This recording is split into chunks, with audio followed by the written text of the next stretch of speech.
क्या इजराइल पर फिर फटने जा रही है ईरान की मिसाइल?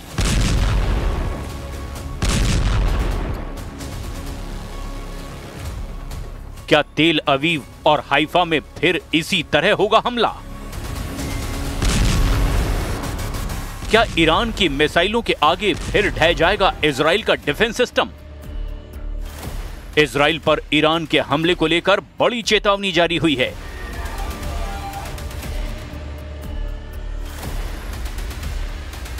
इजराइल में विपक्ष के सांसद और पूर्व रक्षा मंत्री एविगडोर लिबरमैन ने कहा है कि 13 अक्टूबर से पहले ईरान इजराइल पर हमला कर सकता है। लिबरमैन का दावा है कि ईरान का सरप्राइज अटैक सुकोत त्योहार की छुट्टियों के दौरान हो सकता है। इजराइल में सुकोत त्योहार 7 दिन तक चलता है। इसीलिए लिबरमैन ने कहा है कि 6 अक्टूबर से 13 अक्टूबर तक इजराइल के लोगों को बम शेल्टर के पास रहना होगा। एक तरह से एविगडोर लिबरमैन ने इजराइल में ईरान का खौफ फैला दिया है। यानी इजराइल में इस वक्त ईरान की मिसाइलों का सायरन बजने लगा है। इजराइल की सेना को इस बात का एहसास है कि जून में हुए युद्ध के बाद ईरान ने अपना हथियार गोदाम भर लिया है। इजराइल को भी अमेरिका से हजारों बंकर बस्टर बम सप्लाई हो चुके हैं। इसीलिए अगला ट्रिगर कौन दबाएगा, नए युद्ध का फैसला यही बात करेगी। एविगडोर लिबरमैन ने कहा कि ईरान इजराइल से बदला लेना चाहता है, इसीलिए इजराइल को ईरान पर फिर से पहले हमला कर देना चाहिए। ईरान बदला जरूर लेगा, इजराइल पहले हमला करे। इसमें कोई शक नहीं कि नेतन्याहू बहुत दबाव में हैं। एविगडोर लिबरमैन जिस तरह से ईरान को ललकार रहे हैं, उससे लगता है कि नेतन्याहू को कोई फैसला लेना ही होगा, क्योंकि अब इजराइल के अंदर ईरान से फिर युद्ध करने का प्रेशर बढ़ने लगा है। लिबरमैन इजराइल में विपक्ष की पार्टी इजराइल बेतिनू के प्रमुख हैं। उनका कहना है कि ईरान को रोकने के लिए इजराइल के पास कोई और रास्ता नहीं है। इसीलिए ईरान के बचे हुए परमाणु और मिसाइल ठिकानों को पूरी तरह बर्बाद कर देना चाहिए, और ये भी कि वो खुद मोसाद से कहेंगे कि ईरान में सत्ता बदलने के लिए काम किया जाए। तसव्वुर इनके बेतुनन ईरान मा रो मर्दम मा रो बे ज़ानू दर बियारन तसव्वुर इसके दर ख्वाबश बिबीनन। ईरान चीज इसके हस्त। लिबरमैन दावा कर रहे हैं कि अगर वो इजराइल के प्रधानमंत्री होते तो ईरान पर हमला कर देते, और नेतन्याहू को भी इस वक्त ऐसा ही करना चाहिए। वैसे 13 जून को ईरान पर हमला करके नेतन्याहू ने यही करने की कोशिश की थी, और वो अपने मिशन में पूरी तरह फेल साबित हुए थे। लेकिन लिबरमैन जिस तरह से नेतन्याहू को युद्ध के लिए उकसा रहे हैं, उससे साफ है कि ईरान और इजराइल के बीच बहुत ही खतरनाक युद्ध का खतरा फिर से मंडराने लगा है। एविगडोर लिबरमैन 2001 से इजराइल की सरकारों में मंत्री रहे हैं। 2006 में वो पहली बार उप प्रधानमंत्री बने। 2009 में वो पहली बार विदेश मंत्री बने। 2016 में लिबरमैन पहली बार रक्षा मंत्री बने, और 2021 में 1 साल के लिए वित्त मंत्री भी रहे। लेकिन अभी इजराइल में लिबरमैन विपक्ष में हैं, यानी नेतन्याहू के विरोधी हैं।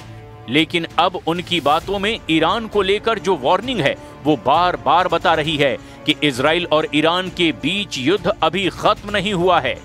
गाजा में जब आग बुझाने की कोशिश हो रही है, लगता है इजराइल अब ईरान में फिर आग लगा सकता है। इजराइल के पूर्व रक्षा मंत्री एविगडोर लिबरमैन कह चुके हैं कि जख्मी शेर को छोड़ना नहीं चाहिए, ईरान से फिर युद्ध होगा। यानी इजराइल ये मानता है कि ईरान एक जख्मी शेर है, और उसके लिए बहुत बड़ा खतरा भी। ऐसा इसीलिए भी क्योंकि 22 जून को ईरान के 3 परमाणु अड्डों पर अमेरिका और इजराइल की जो ज्वाइंट स्ट्राइक हुई, वो पूरी तरह नाकाम साबित हुई।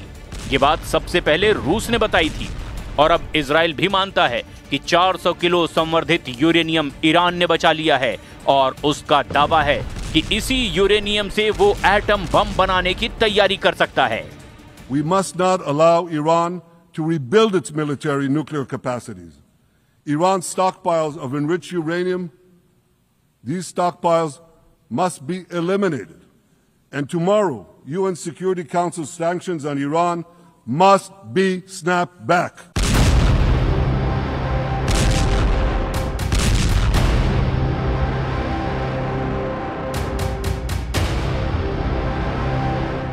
नेतन्याहू के डर ने इजराइल के पूर्व रक्षा मंत्री, वित्त मंत्री और विदेश मंत्री के साथ पूर्व उप प्रधानमंत्री एविगडोर लिबरमैन को बड़ी ताकत दे दी है। अब वो भी ईरान की मिसाइलों का बड़ा खौफ दिखा रहे हैं।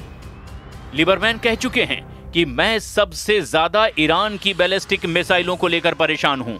ईरान की सिर्फ 26 मिसाइलें इजराइल पर गिरी हैं और उन्होंने बेतहाशा तबाही मचाई है।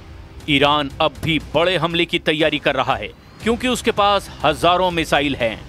क्या होता अगर इजराइल पर सिर्फ 26 नहीं बल्कि 260 मिसाइल गिरती? कितनी तबाही होती।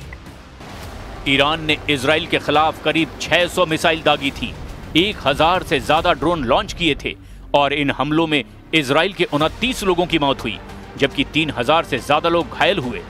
उनके मुकाबले में इजराइल ने ईरान में 900 टारगेट्स पर 4000 से ज्यादा बम गिराए और इन हमलों में ईरान के 1060 से ज्यादा लोगों की मौत हुई।